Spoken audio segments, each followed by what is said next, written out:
Everybody, I need your help. Everybody needs to go watch Get Better Now on YouTube right now. Hey guys, everybody's gotta go watch Get Better Now on YouTube. It's the best animation. People are saying it's the best. I've turned myself green, guys. I've turned myself green. They've ever seen. You gotta go to Binkofrenia YouTube channel and watch Get Better Now. You gotta watch Get Better Now. You guys need to now. You gotta watch Get Better Now on the best animation. It's YouTube. Gotta watch it. Right now, I've turned myself green. You gotta watch it. You gotta watch Get Better Now. Please watch Get Better Now. Go on YouTube and search up Binkofrenia Get Better Now and watch my animation. It's 20 minutes long. So it would dry, but it's 20 minutes long. It's gone all crusty. Everybody watch Get Better Now. Watch Get Better Now. Watch Get Better Now. Get Better Now. Today, everybody, I'm gonna talk about how I made Get Fatter Now. Okay, what is it on? How many views are we on? It's at 420 views, 420,000 views. That's a weird number. It's crazy. I could never have predicted that it would have gotten that many views. I was worried it wasn't gonna like beat the Invincible video I made. Which got around like 9,000 views, and like that was like I made that in like an afternoon, really quickly, and I was really worried that it wasn't going to beat it, and it wasn't beating it for like a little bit. For a little bit, it was doing worse than the Invincible video, but then it just freaking blew up. So I don't think anyone could have predicted the amount of love this animation got. It's insane. So what kind of man would I be if I didn't milk it for all it's worth? Okay, so today I'm going to give you a behind the curtains look. I'm going to give you a behind the curtains look into my creative journey, into the creation of Get Fatter Now. Get Fatter Now, right? What is it? It's a show about 3 aliens that they live together. And some pretty crazy stuff happens. Okay, if you somehow started watching this video first before the actual pilot, then I don't know why you're here. You gotta go watch it first. So making animation, all right, making animation, especially one that's 20 minutes long, is no easy feat. Okay, but the best place to start is the beginning. Okay, so before you should even worry about like the medium of your animation. First, you need a story, right? You need a story, characters, and a world. Okay, so now when first coming up with it, I actually only did one of these things, and that was the story. Okay, right? So like the original pitch for the show is that it was going to be like can't believe I wrote this down. It was going to be like the opposite of the Seinfeld show, right? It's just called Seinfeld, isn't it? Okay, so basically, right, Seinfeld, the show, not the guy, it's been kind of like coined as the show about nothing, right? Have you heard that adage? They call it the show about nothing, you know? Basically in the sense that like, kind of like the characters, like, it's, what do I say? It's a show about nothing happens, you know, they kind of make episodes out of really just nothing happening at all, you know, that's kind of why it works. And basically what this show was going to be, is the opposite of that, okay? It was going to be the show about everything. It was going to be, you know, it would have the craziest concepts, the wackiest stuff would happen, and the main character would care about Palestine. Now, you've already set yourself up for failure if you're trying to make a show about everything, okay? Because that's literally impossible to make a show about everything. But also, so is like making a show about nothing, you know? You're not supposed to take it literally, you know. Seinfeld makes an episode around very like minuscule parts of everyday life, finding entertainment in nothing, if you will. Okay, mine would never shy away from having episodes where something insane always happened, you know. Like you got the first episode, a guy get run over, you know. That's not nothing, that's something, and something is a heck of a lot closer to everything than nothing is. And then basically I did this because I didn't want to be limited by anything. I thought that the foundation for the show would be kind of like really basic, you know, giving me like a blank canvas to try whatever wacky idea I had. That's why when initially coming up with the show, I just thought of like episode ideas. Like I didn't have any like characters thought up. I just kind of wrote. Well, I didn't write it yet. Obviously, you shouldn't write it before you got all the characters. But like in my head, I kind of thought of like episode ideas. Like, oh, they run a guy over. That's the only one I can say because the rest are all, you know, they're all yet to be released. So I can't, so that's it. Because really, the reason I did this is because I wanted the characters to be interchangeable from the story. Because originally, right, so as you know, the show is about aliens. Originally, they were just going to be humans. Joe Schmoes, if you will. And the only reason, I repeat, the only real reason, okay, I made them aliens is because I thought making them all like one funky, just one color would make the better character design. That's really the only reason. Because like, the whole alien part was just, because they were just going to be humans. And I just thought, oh man, these are really boring character designs. What if I just make them a color? And then I thought, okay, there needs to be a reason why they're a color.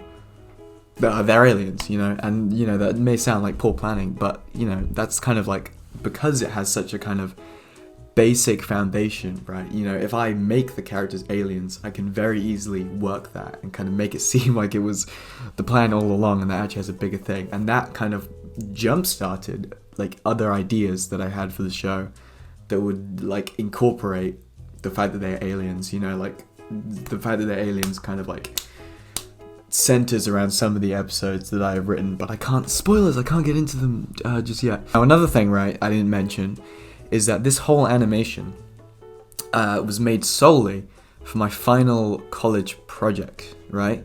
And what it was for graphic design, right? Now I know what you're thinking, it's not, this is an animation, this isn't graphic design, why did you do this, you know? And I did it, I chose graphic design because it's like a stepping stone. Why am I, who cares? The original plan for this project, which was 12 weeks, by the way, it was a 12-week project, is I thought, okay, you know, for my first final major project, for my first year of college, I made the Yin and Yang show, right? And that was like 10-minute animation.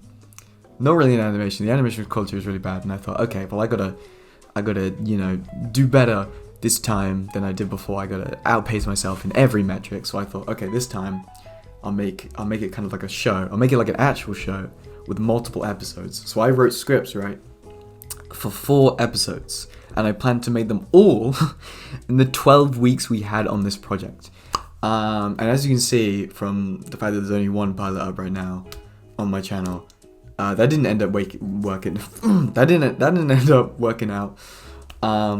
Basically, you know, at some point through the project, I thought, okay, I'm not gonna make 4 episodes in 12 weeks. That's insane, you know. So I thought, let's give up and only make 1. And this was definitely a smart idea. I wouldn't have been able to make 4. Yeah. So I wrote 4 episodes, and once you get your episodes written, I thought, you know, I got to design the characters, right? So let's talk about the characters. The first character I designed was Gilly, the green one with the spikes on his head. He was first because he was based off like this older design that I planned on using for my original animation for my college project. As you know, that it was the Yin and Yang show, and because the reason that it was the Yin and Yang show is because for that first project we had kind of like a theme, and the theme was order and chaos, and I thought order and chaos, that's Yin and Yang. That's what they represent, among other things. Let's make them real. And the very original plan was it was going to be this sci-fi thing where this kind of like green guy would be the main character, and he was like a cactus man. He was a cactus. There's like spikes on his head with like the spines, and he had a lot more spines. And it would be kind of he'd live in an alien world, and he'd be like a bounty hunter, and then he'd get a call to like break these like aliens from prison, and then he would have gotten money or something, and the aliens would have been Yin and Yang, but he didn't do it, okay, because I'm bad at Blender and it would have been too much.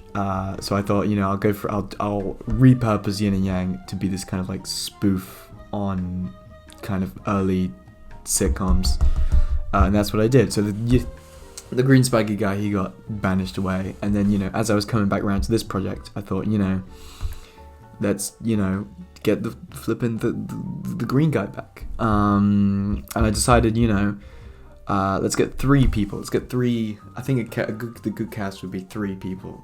Three's been done, but it's not done much. It's not done as much as I'd want, which I'm not sure why. Usually it's kind of like 2, or you got 4. I don't know. I think 3's good. 3's underrated. 3's an underrated amount of main characters. So let's get 3. One's green already, so let's just make the other one blue, blue and pink. That's basically the amount of thought I had into making the characters. And to make them distinct, since the green guys are spikes, they'll all have something different coming out of their head, right? So I designed them all in Blender. How do you? Oh no, that says so. How do you Blender? Not how do you use Blender. I wrote how do you? How do you Blender? I'll tell you. Okay. And I'll tell you by starting with the characters. As you can see, right, I am no expert in making realistic humanoids, which is why everyone has this kind of like cute spherical design that people, like a few people, were comparing to Sprunky, which is horrible, which is the worst. I don't actually know what Sprunky is. Like, I know what it is. I know they're like the circles, but I don't know like what it is. Is it a game? Is it like a show? Is it like a I don't know what do they do? I don't know what it is, but it's horrible. People should stop saying that. So how did I make it? How did I do it? Well, I'm going to tell you a little secret. I'm going to tell you about my inspiration, my sensei, and his name is Louis Zong, right? Louis Zong is this really cool guy. He's an amazing artist in both like 3D, 2D. He makes music as well. He made Rat Taxi and other stuff, and he's one of the biggest inspirations to kind of how I approach Blender. I mean, if you look at kind of some of his works, you can easily see. I mean, look at this one with the balls. I did the balls too. And the most useful and important video to my process is one he made that I recommend like anyone who wants to learn how to use Blender watch, because it was really helpful. And it was I think it was called, I hit my table. I think it was called My Approach to 3D Illustration in Blender. And basically 90% of the techniques I used in the Get Fat Now pilot, he basically, I all learned from this video. One of which is the subdivision modifier, right? Subdivision modifier is you get all these modifiers you can apply to different objects, and the subdivision modifier, if you add it to a cube, it like becomes a sphere, okay? And it's like, well, why do you want to make it? Why would you make it a sphere? Why don't you just make a sphere? And that's because of like the vertices, right? You can go into like this mode in Blender called edit mode, where you're able to like adjust the different vertices and the faces and the edges, to really get deep into kind of the topology of a shape, right? And the good thing about applying a subdivision modifier to a cube is it looks like a sphere, but it still has the same vertices as a cube. So like if you go into edit mode on a sphere and a cube, as you can see, there's a lot less points, which makes it so much easier to kind of like edit it and kind of change its shape, and you can just like add more with like the loop cuts thing and the extrude, and it's just like so much easier to kind of like mess with kind of like spherical shapes. So I'd recommend, if you want to make anything kind of round, get a square, get a cube with the subdivision modifier, and it's really like, it doesn't take long. Just like play around with it, and then you'll basically understand how it works, and it's a lot easier. And as you can see, it made it look like it, but if you look, basically all my characters are made of cubes. Like they're just all comprised of cubes with the subdivision modifier, and this is a technique that Louis Zong uses and talks about in his video. And another one is texturing. This is kind of cheating, if you want to say that, okay, because texturing sucks. I don't know how to do it. It's the worst thing in existence. And what he recommends, what he showed, is this add-on called the Blender Kit, which is basically just an add-on where you can just drag and drop textures and just texture anything, and that's what I did. That's all you need to know. Another technique he uses isn't a part of Blender at all, actually. It's what he does in Photoshop. Okay, to add like a little extra flair to the kind of like renders, he uses filters like color halftone to add some texture, and as you can see, like in my animation with all the dots on it, I basically applied the color halftone to the entire animation because I really like how it looks. And if you look at like all of my 3D illustrations. I'm basically doing the exact same stuff. And what he also uses is color lookup, which is a database of LUTs, which stands for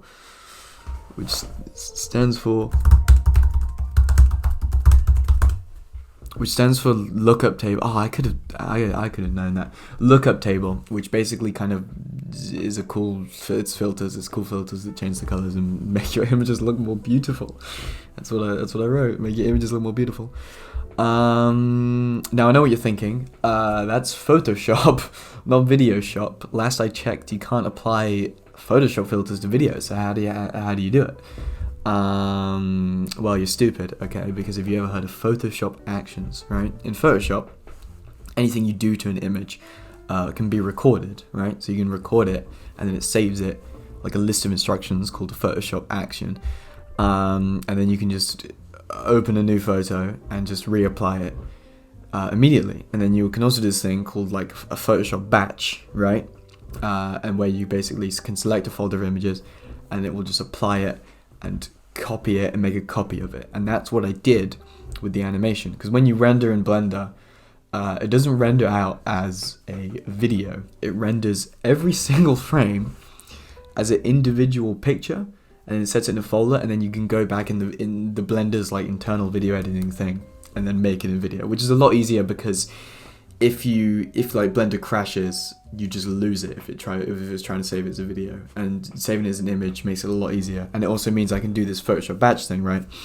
And basically, I record this filter, and then I just apply it to every frame. Okay, now you gotta know that this is actually quite time consuming, because this animation is 24 frames a second.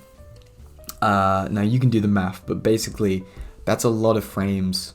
That's a lot of images, individual images that it has to do, which is what led to the folder for the first episode being 150 gigabytes.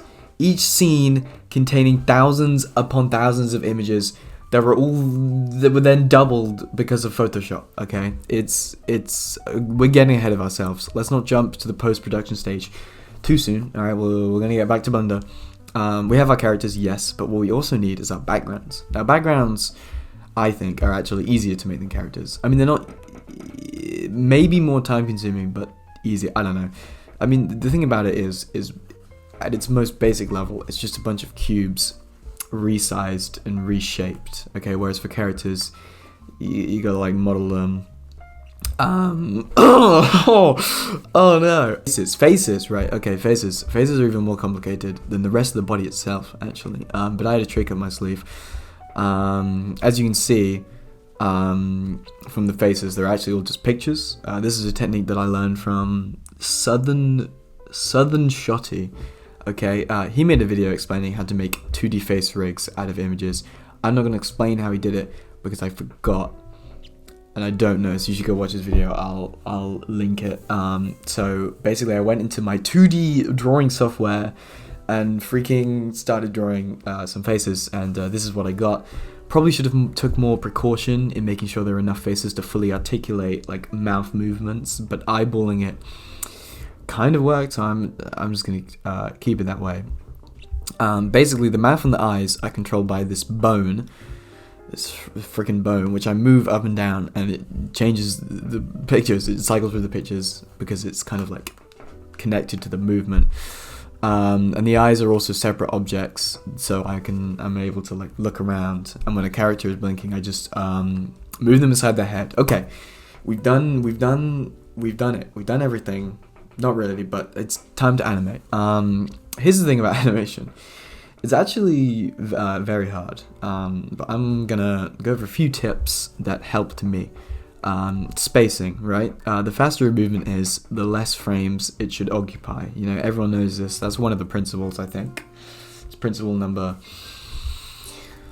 So to make the character's movement snappy and like good, I use this very simple trick. Okay, so say you want a character whose arms by their sides to swing them up. Okay, you save one keyframe of them down and stationary, like before the movement happens.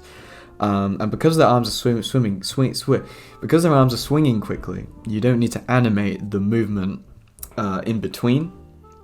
because here's the thing, animation imitates movement, it imitates life. It's not actually movement, obviously, because it's just images being played next to each other. And if the faster a movement is, you can just not animate it because it goes so fast that you don't see it, and your brain knows that. Your brain fills in the gaps. So basically, for the next keyframe, you just move your arms all the way up to basically where you want them to end up in the final motion, okay? And then obviously you got like the first motion and the last motion. This is what we call, I can't remember, I should know this. This is animation. You got like you got your main movements, and then you do the in-betweens. I know that the in-betweens are called the in-betweens, but I can't remember what your main ones. I don't know. It's somewhere. I should know it. Basically, yeah. But really, you don't really need to do in-betweens the faster a movement is. I mean, you could. It'll probably be better animation.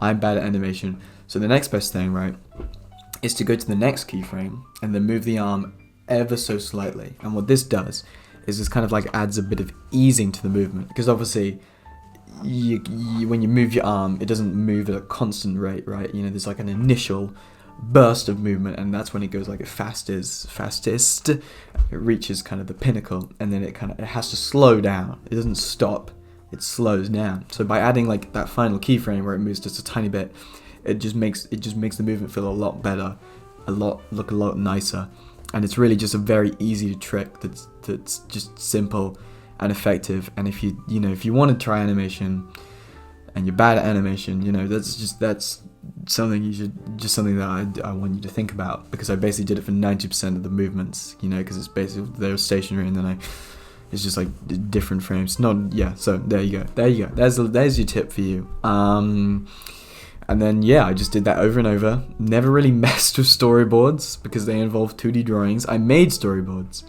but I made those. This is top secret, by the way. I made them after finishing the animation. And then obviously, because this was for my final college project, I put it in and kind of, said that it was before, but it wasn't. But yeah, I suck at it. My profile picture is just the 3D model traced. Okay, I'm not good at 2D drawing. Yeah. Now, if you've watched the animation, I assume you've probably noticed all the many animation errors. And if you haven't, I'm just going to point them out to you because I've seen them all. And a lot of them, just lack of knowledge of how to fix them, or just I could have fixed them, but I didn't have enough time, or I couldn't be fucked. At the start, you can see Mr. Denning's legs.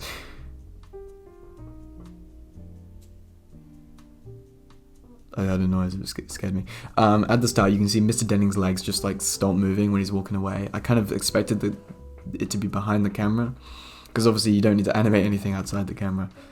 But that was still in the camera, and you can kind of see it. I didn't know anyone noticed. When he steps out on the street, he's floating. He's not on the ground, which is embarrassing. And then when they pick him up, Gilly and Nico are also floating. I don't know what those on the trees are. I actually don't know. Clothes are clipping into each other all the time, and as you can see, when they're in the car, I'm just moving the houses so they're not moving to make it seem like it's moving. I think it's kind of like an alright effect when it zooms in. Of course, the very first shot, you can immediately see that it isn't. My non-animator friend pointed out that I should make the fence kind of like alternate movement a little bit, like just like going up and down, and that would have worked, which is annoying. Whatever. There are also a variety of references throughout the animation.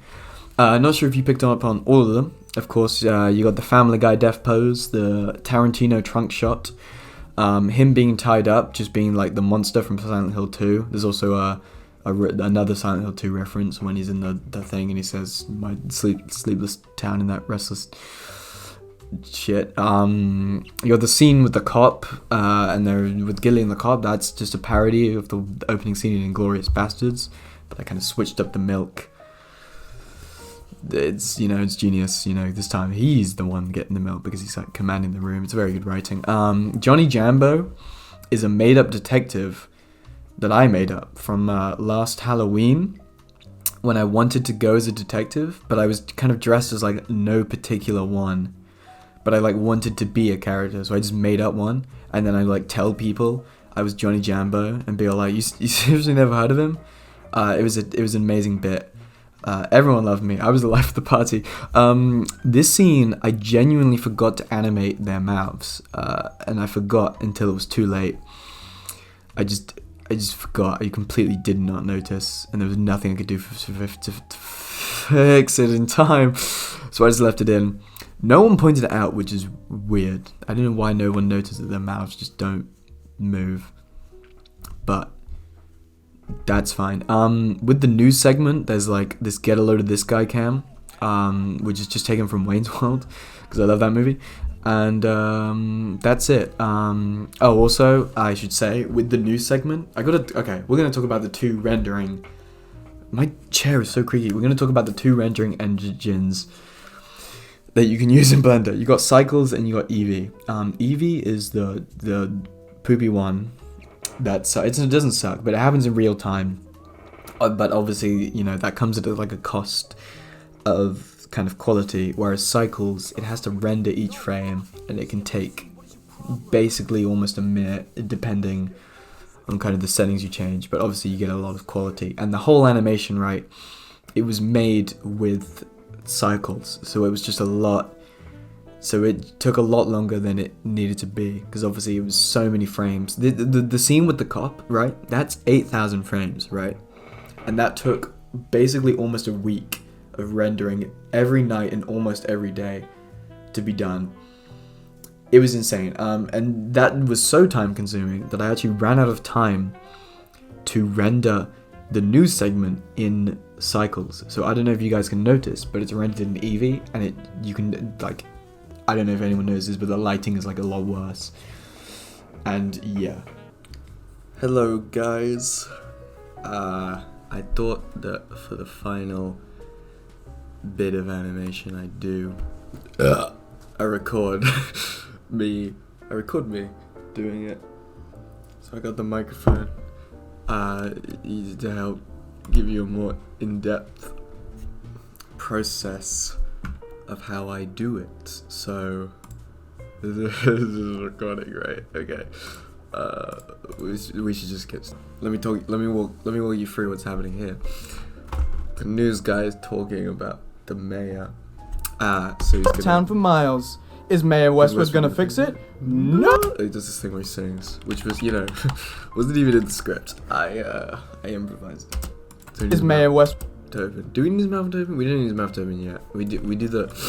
What I do, right, is I do the kind of like animation and the eyes first as I go, and I'll move the mouth too, but I won't do the lip sync until after the entire animation is done. So like, as you can see, he's doing like a regular smile, like not even a smile, the mouth, and then he do a normal smile. So I'll change the mouth slightly, and not very often, to just kind of indicate the change in emotions, but I won't do like the lip sync until afterwards. you get is Mayor Westwood? Okay, so we do that, and then we're gonna turn his head here. Gonna make it. So here's another animation trick. What I usually do is when doing movement, I do like the first thing. I go every 2 frames and animate it. So if I want to move it, I move it, and then I go 2 frames next, and then you move it again, but only very slightly.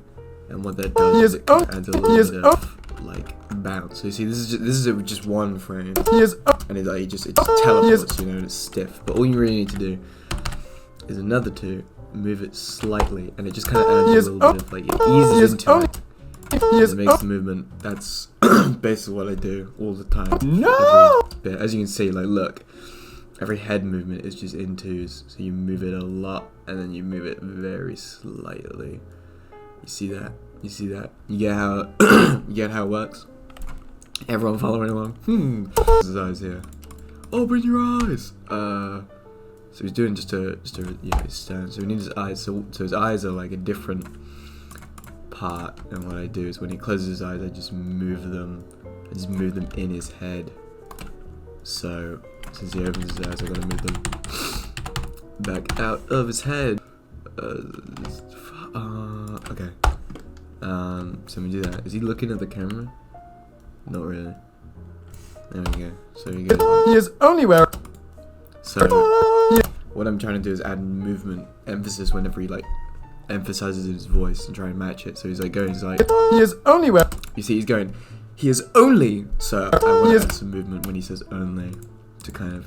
He is only wearing. Heighten it. He is. So he says only like here. Turn that down because that might be a little bit too loud. And then that. No. Okay. So for some reason, I don't know why I did that, but when I was putting the audio together, the singing and there's a point where the singing and the talking overlaps. I'm sure I did that for a reason. Maybe it sounds better if we just cut it to it, but it's kind of weird. No, that's not enough movement to really. Let's really do it. Let me do a little bit of the easing in. Yes. You see that? That's how you do it. It's just that. He is. He is only where he is. He is only where he is today because his parents were oil refiners. No. That's fine. Are you joking me? Please save my keyframes, please. Can I be asked to like after I'm done with this animation make the making of? What if it doesn't, like nobody cares? You know, that's kind of what's scaring me. What if nobody cares about what I'm making? It's taking 12 weeks of my life, which in the grand scheme isn't that much, but. If this doesn't beat the Invincible video, the Invincible animation I did, which is sitting on I think almost 9K views, I'm gonna hurl. People might notice that. What if I just hold up, guys. That'll fix it. No, it looks like he's wearing a freaking diaper. A diaper. People gonna notice that? People might. It's hard to tell because the way I animate it with this kind of like texture thing is I can't see colors, so things kind of blend in more. So I don't know. This animation can be bum ugly when I make it. I don't think it will though. I better hope not. In both when the eyes move, but they're like in different. Whoa. Oh, cool. Look at the mayor, bro. Look at the mayor. Look at the mayor. Okay.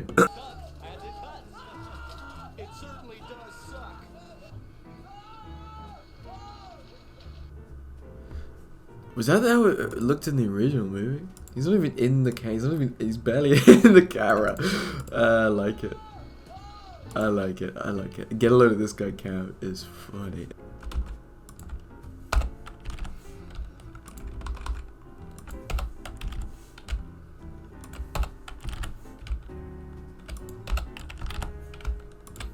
That was terrible. That was a terrible bit of animation for me there. Are you serious?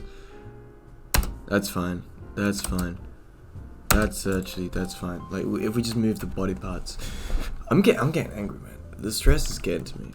I can't even. Brief intermission to add new segments, commercials, and electoral announcements.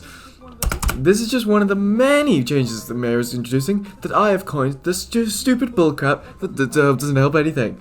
Mayor has just been elected for his 4th term, overwhelming 60% of the vote. Whatever amazing ideas the mayor will come up with. Now it is 40% higher fentanyl abuse rate than any other town for miles. Guess we're gonna fix it? No! You go like, oopsie daisy. Well, who's messaging me?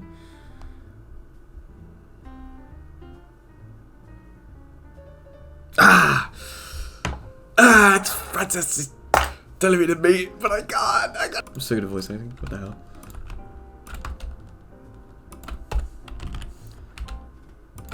Dude. How long could I meet him for before he gets crazy? No! Dad! Dad! There's nothing. Oh my god, Dad! Oh my god, Dad! Oh.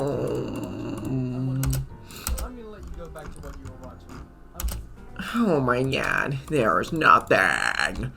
Thank you, son. Thank you, son. Funny. Oh yeah, because it ends there. Oh, we're done. Nice. Yes. Okay, great. Yeah, all right. That's that cutaway done. What's left, realistically, guys? Video files, episodes. It's a 19, so we've done that. So we need to do 15. 15 is the other one where they're kind of like almost in the basement and they're talking like, what are we gonna do now? 16 is when they're in the house. 17 is when they're in the car and they're like, we gotta do the Mesopotamian reviving ritual. Scene 18 is when they're doing it, and then there's the final scene, and then yeah, okay, that's fine. Oh, you motherfucker! Hey guys, so it is Friday. Animation needs to be out by Monday. Right now the animation's all done, and basically all of the frames have been rendered except for the final scene and the two kind of ending scenes. But they should be done in time, maybe? I don't know. We gotta hope so. But most of it is done. So right now what we're doing is applying the kind of Photoshop thing, right? Because at the moment it's kind of so we're doing this thing that you do on Photoshop where you can like save kind of like an action, like a Photoshop effect, and you can like record it and then you can apply it to a bunch of images. So what we do is we apply it to every single image in the entire animation. So it's basically every single image we've rendered, and it just copies it and does it again. Obviously at a much faster speed, but you know, there's still thousands of images, so it's going to take a while. So I guess I'm just going to be doing this. I don't know, it's almost 10. For the past week I've been going to sleep at 10 because I don't know why. I think I'll stay up though. I mean, I don't know. I can't do any work while this is happening. Look at the Mac though. So I don't know. I'm just hoping it's all done and good for Monday. And also the trailer. I need to make the trailer ASAP, because if I'm uploading it to YouTube, I want the trailer to be uploaded a few days before, because on my Instagram, where all my friends follow me, I want them to like, it's such a shit son, man. You know, I'll do that a day before, but with YouTube, really, I should upload it today. But hopefully we should do it. Should be all done by Monday. Let's hope. Let's pray.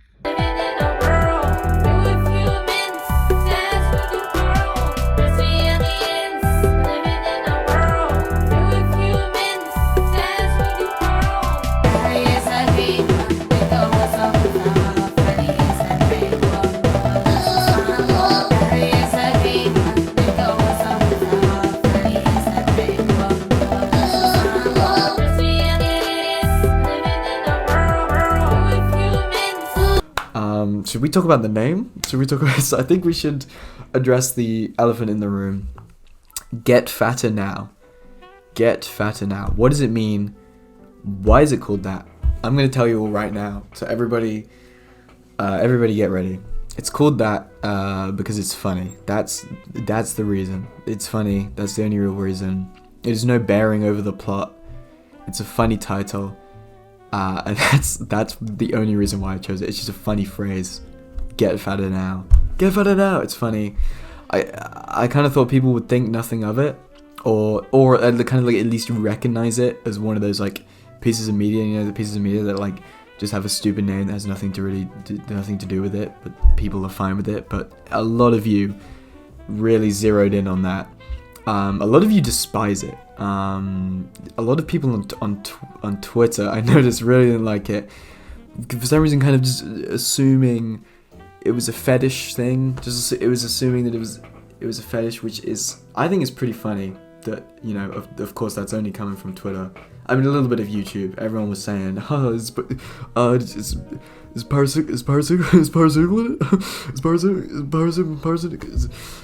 you guys are all funny." No, it's not a fetish thing.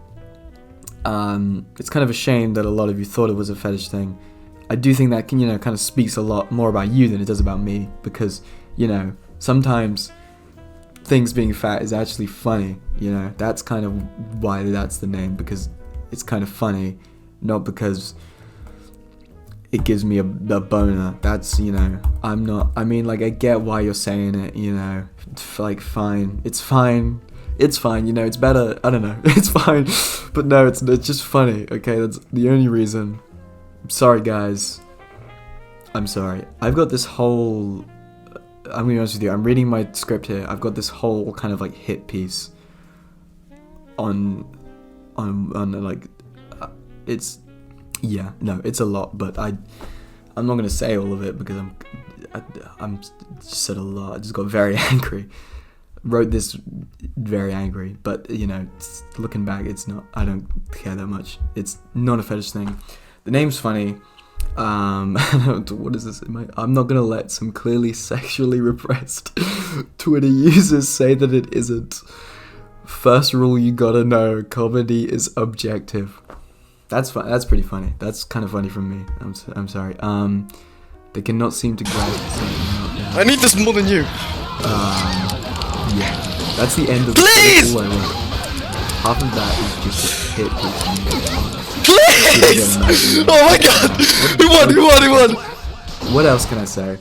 Oh. 34 minutes. God damn. Okay. What else? No, I'll win the next one. What else can I tell you? Please. About the animation? Okay. Oh. All right. Oh yes. No. A lot actually. A lot. Let me I posted on my YouTube posts. Let me out! I posted on YouTube about the Oh my god. Like, ask some questions and I'll answer it. What the hell is that? Oh, I gotta shout out the Patreon supporters, don't I? Oh my god, I forgot to shout out the patrons, my amazing Patreon supporters, because they're paying for me like I'm a subscription, which is pretty insane. Okay, so we'll go from the most. Okay, so with the £10 a month tier, we got AV8R, amazing. The Magic Rabbit tier is what it's called. Thank you. With the Gorilla tier, we got Custom Abortion, Potemkin. What the hell? We got Gambit. We got how do I even say this? Abudi -7AD. And Pablo Lopez. And in the £1 a month tier, the Ugly Guy tier. That's what the tier's called because the page is an ugly guy. We got Spasmatic Tishinator. We got David Monks, the Mrs. Denning superfan. And we got Zoracles. So thank you. Those are all absolute legends. So yeah. Thank you guys. Thank you guys so much. Goodbye. I'll see you guys later. Follow me on Twitter if you guys want more updates on the production of episode 2 and just everything, you know. The Patreon is in the description. There's the Reddit, there's the Instagram, there's the Twitter, there's the TikTok, you know, there's everything, you know. So yeah, you know. Was there any inspiration behind the character designs / colors? 2, what's your intentions with the show? Okay, inspiration behind the characters. I already told you the one about Gilly. Nico is literally, I reused a model for Chief Keef. But really, the main inspiration behind the characters is of who voices them. Because, I'll tell you this. I planned for the voice actors. Like, I already, wrote the characters with those voice actors in mind. Kind of just hoping that I hadn't asked them yet if they wanted to do it. but I was kind of just assuming and also hoping that they would say yes. And they did, which is very good, because the characters are all basically based off the voice actors in a way. So yeah, what are my intentions with the show? I'm gonna definitely gonna make more. Obviously, I've written scripts for 4 episodes. Will I make more than that? I do want to, I don't want to do this forever. I want to do other stuff. Yeah, okay. Was there a full script, loose script, or all improv? There was definitely a full script. What's funny is that a lot of this, there were like, in the script, there were a lot of lines where I kind of wrote in kind of like people stuttering and people kind of adding superfluous like words to kind of make it seem more natural. And I also told the actors that they should try and improv as much as possible because it's funny, and I kind of wanted it to kind of very inspired by home movies in that. So yeah. How long did this take to make, especially the writing animation? 12 weeks. Although I'll tell you this, I did write all 4 episodes before I started the project. Will the show take a darker turn, or is it mainly going to be comedy? It's not going to take a darker. Well, I don't want it to be that kind of like thing where it's like, oh, it's supposed to be all comedy, but it's actually super sick and twisted and it's serious and realistic panic attack. I don't want any of that. There will be like, because obviously, there was some darker stuff in the first episode with people dying. It's not supposed to be like, at the forefront, it's supposed to make you laugh. I'm not going to shy away. Like I said, I want this to be a show about everything, so I don't want to shy away from kind of doing darker things, but I don't want to do it for the point of being edgy.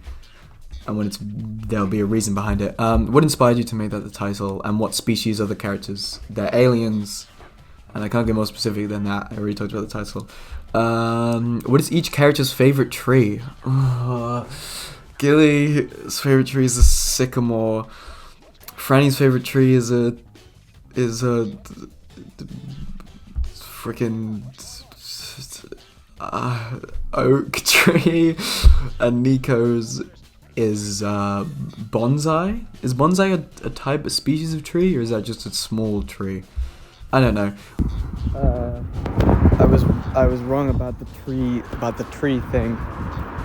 Franny's favorite tree is the Nesperos, and I changed mine as well. My favorite tree is the tree where all the branches like go up completely vertical. My favorite tree is where all the branches go up vertical.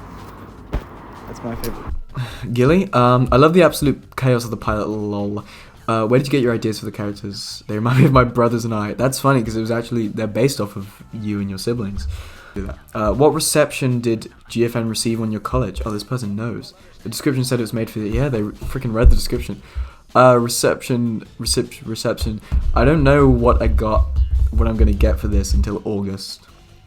Because I handed it in the day I uploaded it. So I'm not going to know if I got the grade enough to go to the university I want. But we'll find out in August, guys. Fingers crossed. Did you expect the pilot for GFN to gain as much attention as you did? No. No, I did not. I could use some tips since I'm trying to make my own show with my 2 other friends as well. Tips? You gotta believe in yourself. And you gotta... Yeah. I don't know. I just did it. I don't know. You just gotta believe in yourself and try really hard. When you animate, are there some principles or methods that you think of specific to not just easing on anticipation and whatnot? Well... No, actually, no. You've kind of covered the only 2 that I think about. I'm not good at animating. I should think about all the principles, obviously, and I will. I should. That's an improvement. Where are Gilly, Franny, and Nico originally from? I'm not allowed to answer that. What the hell does that title mean? I've already answered that. How many of you? Oh yes, how many of you worked on this? This is kind of cool because a lot of people. I saw a lot of comments that would refer to kind of they would say creators and kind of think that it was more than one person that worked on it, but it was actually just me. And of course, the voice actors, they're an integral part of the cog, but everything else, the music, the editing, the writing, directing, 3D, but that was all me.